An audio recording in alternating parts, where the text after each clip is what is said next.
And then but for Aubrey, it was really redeeming to be able to write her getting better, and her taking chances and standing up to the people who in her life who would challenge her, and just seeing, writing her story where she's learning to be brave.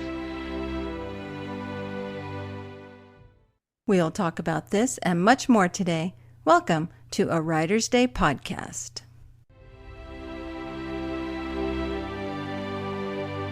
Hey everyone, welcome back to a Writer's Day podcast. My name is Ruth Douthit, and I'm an award-winning multi-published author of books in various genres. And right now I have a next women's adventure fiction coming called The Streets of Florence, and it releases in October. So I hope that you enjoy a Writer's Day podcast. I created this podcast for you because I know how inspirational it can be to listen to published authors talk about their writing journeys. And I also love to learn about the writing craft. So welcome. And if you like what you hear today, be sure you subscribe over at YouTube, follow me, and leave a review. Let me know what you think about today's episode. And head over to my website, artbyruth.com, to sign up for my newsletter, where you can learn more about my upcoming projects like The Streets of Florence and Book 3 in my Desert Shadows Suspense series. I'll be starting that one soon. Okay, let's go ahead and get started. KyLee Woodley is a cheery romantic who loves to write about bygone days and heartwarming romances with just a pinch of adventure. And so she's here today to talk about Book 2 in her Outlaw Hearts series. For those of you who love this genre, you're going to love this story. So you know what to do. Grab your favorite beverage, a comfortable chair, kick back and relax as we listen to KyLee Woodley talk about her new book, The Bounty Hunter's Surrender.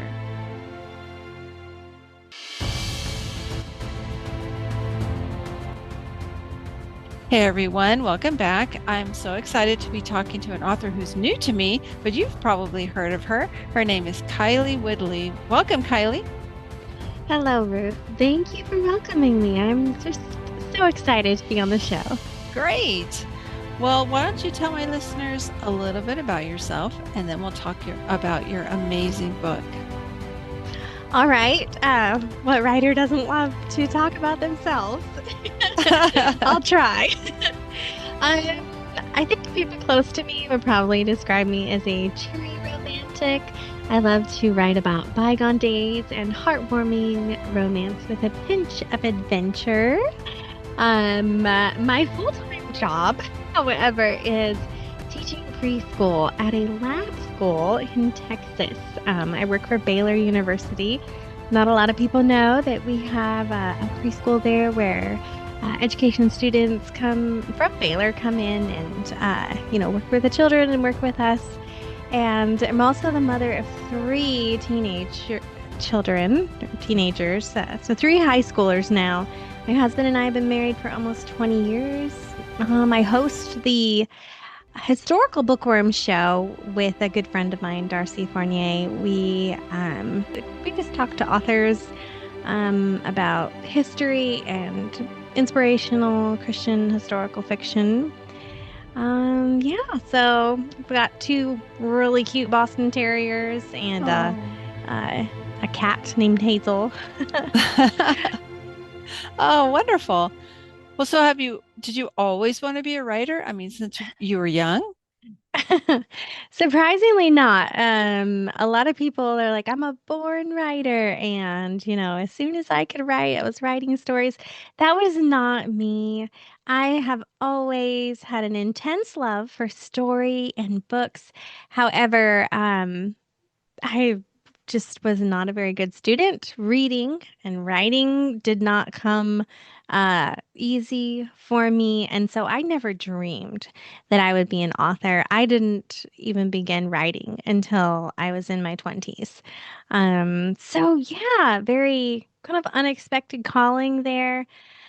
God, just for some reason, maybe it's the love of story, and he, allowed me and has provided for me to write inspirational historical romance. I think I had my first story idea when I was about 23, and I could not get it out of my head until I sat down and just started writing. And from there, it's just been a lot of years studying craft and learning to write books. And it's hard work, but I would do it if no one read my work. So even if I wasn't published, I would still be writing these stories.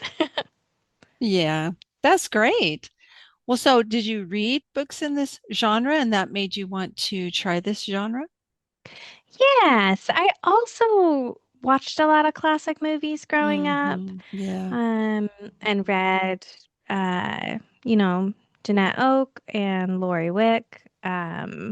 Surprisingly, I haven't read Francine Rivers, which most people are appalled by that. I'm appalled by that.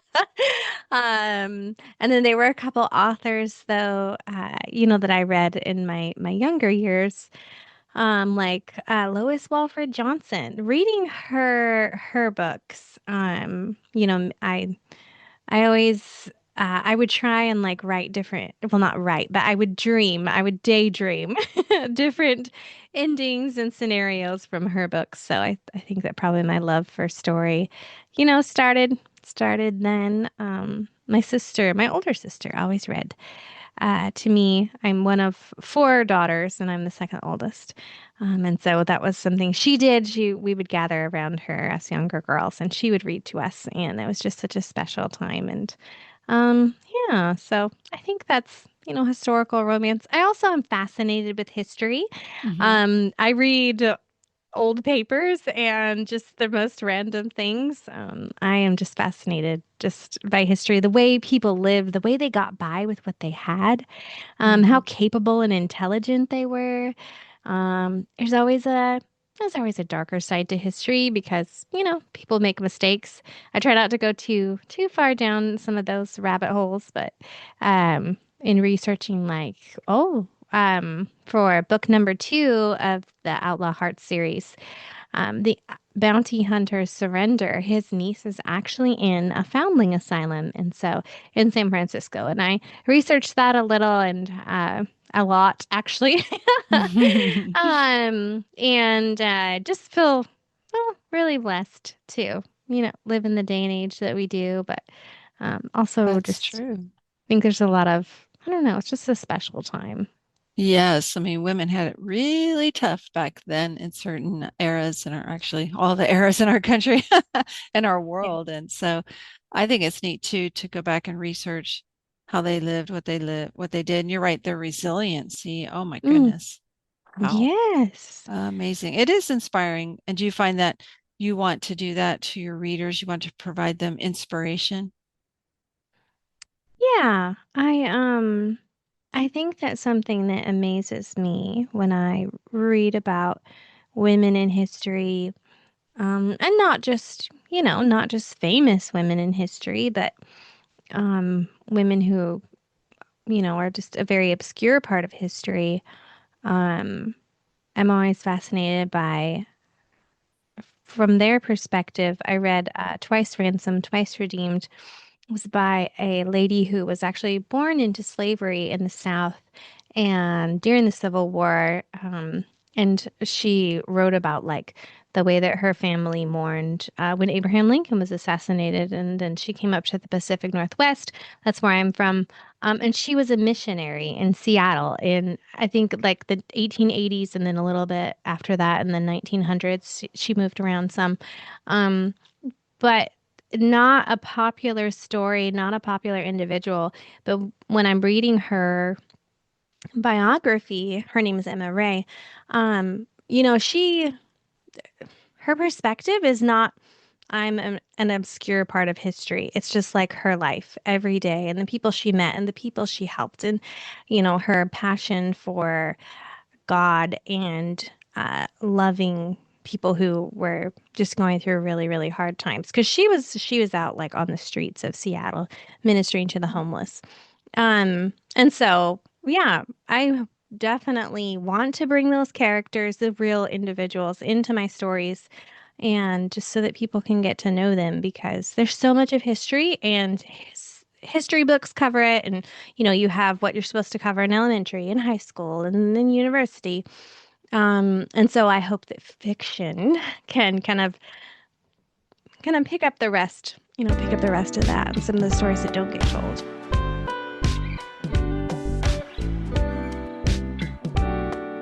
Well, let's talk about The Bounty Hunter Surrender, Book 2 in your Outlaw Heart series. Tell us about this story. Well, we put so much work into the back cover copy. I would be honored to just read that for you. Sure.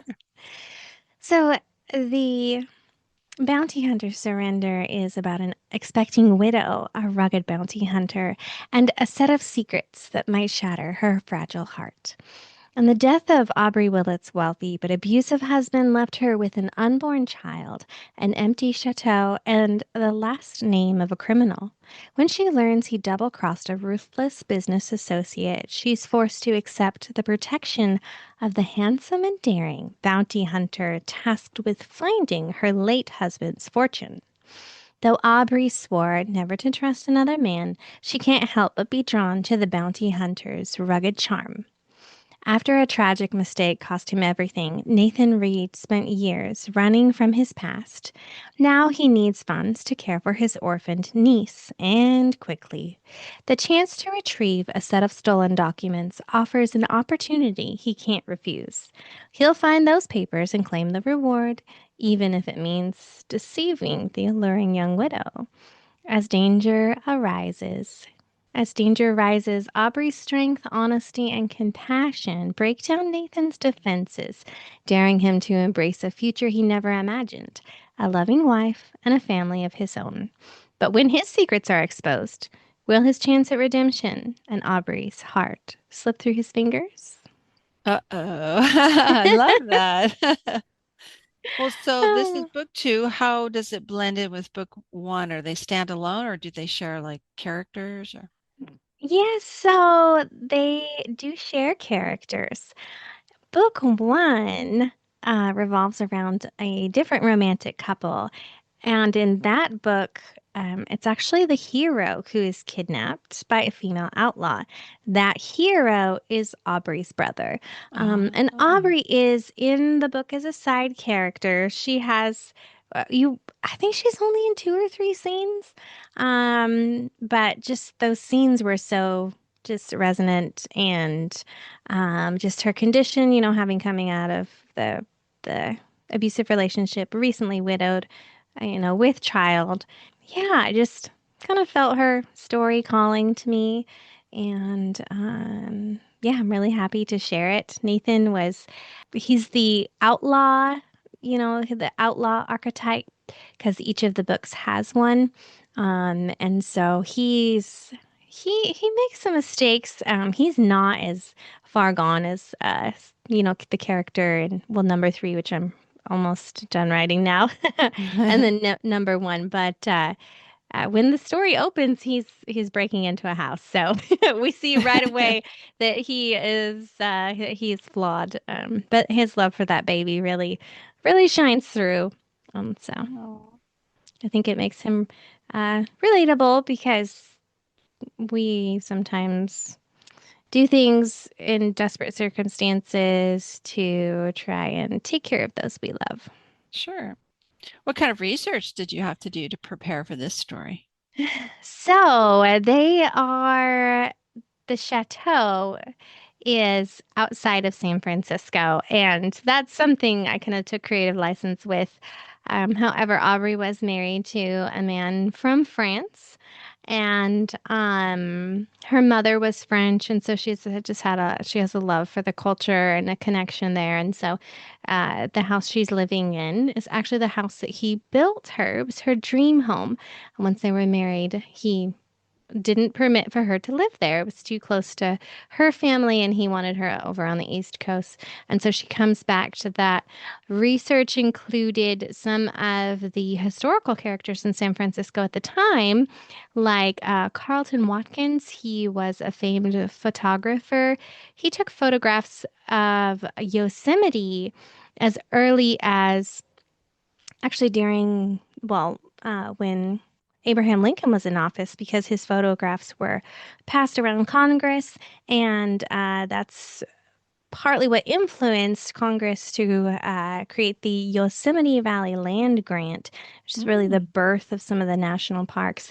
John Muir shows up just a little bit because I found out that he was in the area. And Ah. Aubrey has the interest in photography. She ran into Carlton Watkins, and Watkins and Muir were somewhat connected, and then the San Francisco Foundling Asylum there, researching that, and just for that was really Nathan's stakes. Like if he doesn't get a good job, if he doesn't have enough money, his little niece really is in danger of being there because the just the fatalities that they had for their infants was about 60%, I believe. Wow. Yes, so that was some of the research, and yeah, I was just, you know, very impressed with Carlton Watkins. He is not well known. Um, his work is because he was a pioneer in photography. But I don't even think there's one photograph that is suspected, like is actually him. Mm. Um, but he, you know, ran into some financial hardships, which actually we see part of that because there's like historical events that were taking place in San Francisco at the time. And when you're writing a book and you're like, so how can I show what it would be like to live a day in 1875 San Francisco? Um, I look at newspapers and what was going on in that community. And so they were, some of the banks were struggling. There was some economic turmoil there, and that affects Aubrey's future. But it definitely, as far as Carlton Watkins, eh, it affected his, and we see that some. But yeah, Hmm. very talented individual. So it's a lot of fun to research. Yeah, it sounds like it. Wow, I had no idea. Now, did you have women in your life who inspired you to create the character traits of Aubrey? I can't really pinpoint one person. Yeah, maybe just like a Um, I compilation. would, yeah, yeah, because Aubrey, I would say, she's a very loving mother, and so, I've known a few women, uh, who are, and I kind of pulled from my own experience as a mother. My kids are all teenagers now, as I said earlier, but remembering back to those late nights and just how Yeah. newborns rely on you and all the things, the pregnancy and everything. But Aubrey, I think maybe Aubrey, my mom. I think my mom uh influenced would probably be an influence on her Aubrey's wound because Aubrey, was in an abusive relationship, and I saw firsthand the results of that in my own mom, and just so when I wrote Aubrey's story, I, you know, added some details that I knew, she would experience struggling to find her identity after years of, believing that, she was someone to be who was always wrong, who had to apologize for everything, who, Yeah. would never be good enough. Um, and then but for Aubrey, it was really redeeming to be able to write her getting better, and her taking chances and standing up to the people who in her life who would challenge her and just seeing, writing her story where she's learning to be brave. So yeah, that's a great question. I had not thought of that. I'm glad you asked that. Sure, of course. Yeah, I think that we authors are so inspired by the people around us and maybe intentional, and we may not even realize. how they are Mm-hmm. influencing our characters, right? Yeah.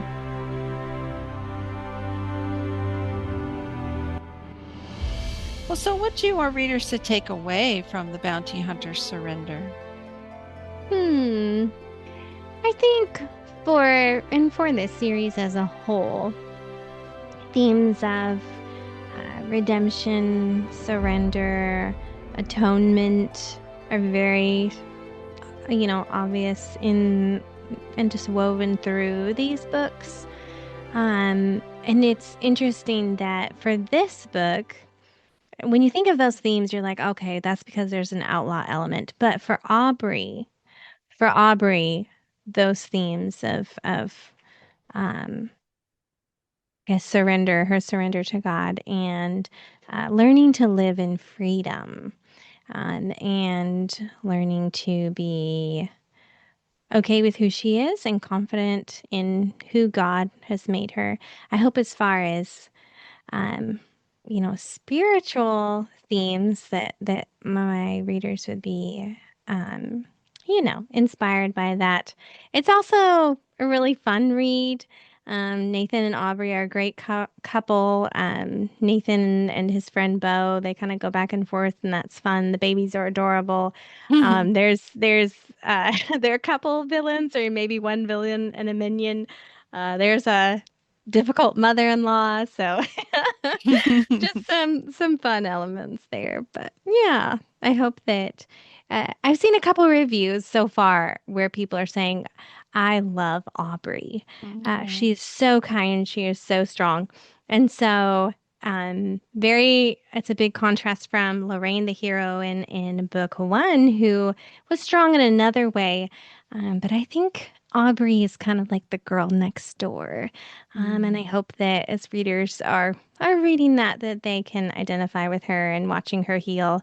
Everyone has little wounds, whether it's from, the way you grew up, or something that happened at home, or an experience at work. I hope that it's encouraging to see how she grows in grace and strength, and still is just a mom, and just, a fantastic sister and daughter, and, later wife. So Hmm. Well, the bounty hunter surrender is out in the world right now. And it so, yeah, so folks is. can head over to Amazon and get their copy. Make sure you do. And can folks visit you at your website and get your newsletter? That is right. So my website is just my name, Kylie, and that's Kylee Woodley, WOODLEY.com, KylieWoodley.com. I have a newsletter there, and actually the freebie that I have for the newsletter is a short story related to, it's part of the Outlaw Hearts series as a short story. And it takes place in the 1850s between, well, there's a French lady who comes to America to break up a wedding only to find a better reason to stay. And then we actually see some of those characters in book three, which I just turned in last week. I'm very happy to have that rough draft Fantastic. done. And yeah. Yeah, wonderful. And so head over to Kylie's website, KylieWoodley.com, sign up for her newsletter, get that freebie, and that way you can find out about her upcoming projects. So what's coming next for you? The convict's courtship. Ooh. So that's right. Bo Fox is a side character in book one and two. He was actually part of the gang who kidnapped Jesse originally. And so this is his redemption story. And, you know, he's just escaped prison and is on the run, and runs into a lady who just really surprises him and gives him a reason to stick around and eventually face everything, all of his past that he's run from. So I'm really excited to have that one out in March of next year. Wow, that's coming. I mean, I know we'll blink two times and it will be January 2026.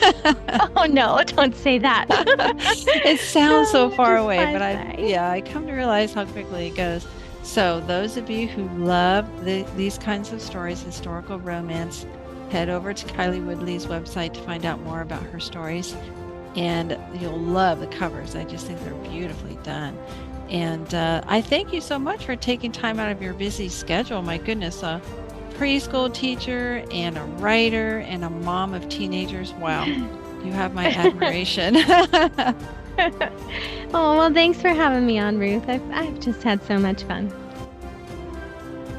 That was fun to listen to KyLee Woodley talk about her new book 2 in her Outlaw Heart series. Wow, yes. So head over to Amazon and get your copy right now, and then sign up for her newsletter. I hope that you've been encouraged by KyLee's writing journey. My goodness, a preschool teacher, a mom of high schoolers, and she's still able to write these amazing stories. It encourages and inspires me to keep going, overcoming those obstacles to get my story written, get it edited and all that. So there are times, when you want to give up because it's so tough. Like she said, it's work, that's for sure. But even if just one reader contacts you and says, wow, I was really inspired by your character or by your story, it really makes it all worth it. And so keep going on your writing journey because someone out there needs to read your story. And thanks for listening. Until next time, God bless.